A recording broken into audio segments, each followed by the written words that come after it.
പണ്ട് എന്തോരം ആൾക്കാർ വന്നുകൊണ്ടിരുന്ന ഒരു വീടാ. ഇപ്പോഴാണെ ഒരു മനുഷ്യരും പിരിഞ്ഞു നോക്കാനില്ല.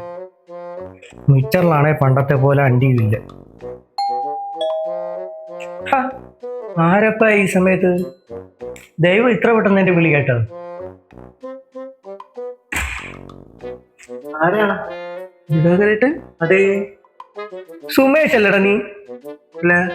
ആരായാലും കേറി വാ, ഇരിക്കടോ. പറ സുമേഷേ, എന്താ കാര്യം? ഞാനേ ഒരാളെ കുറിച്ച് അറിയാൻ വേണ്ടി വന്നതാണ്. നമ്മളവിടുത്തെ ഗോവിന്ദേട്ടൻ. ആ, ഗോവിന്ദേട്ടാ. ഗോവിന്ദേട്ടന്റെ മോനെ. അവനോ? അവൻ നല്ല കുടുംബമൊക്കെ നോക്കുന്ന നല്ല പയ്യനില്ലേ? എന്താ കാര്യം? അതിന്റെ പെങ്ങളെ കല്യാണം കാര്യമായിട്ടും അന്ന് അന്വേഷിക്കാൻ വേണ്ടി. ആ, അത് പറ. അവന്റെ കയ്യിൽ പൂത്ത പൈസ ഉണ്ട്. എവിടുന്നാ ഈ പൈസ ഉണ്ടാക്കുന്നതെന്ന് എനിക്കറിയത്തില്ല. അവനാണെങ്കിൽ ഒരു പണിക്ക് പോകുന്ന ഞാൻ ഇതുവരെ കണ്ടിട്ടില്ല. പിന്നെ അവന് കുറെ കൂട്ടുകാരും ആൾക്കാരൊക്കെ ഉണ്ട്. അവന്റെ വീടിന്റെ പരിസരത്തു നിന്ന് സിറിഞ്ചോ MDMA എന്തൊക്കെ പിടിച്ചെന്നൊക്കെ പറയുന്ന കേട്ടു. ഇതൊന്നും ഞാൻ കണ്ടിട്ടില്ല കേട്ടോ.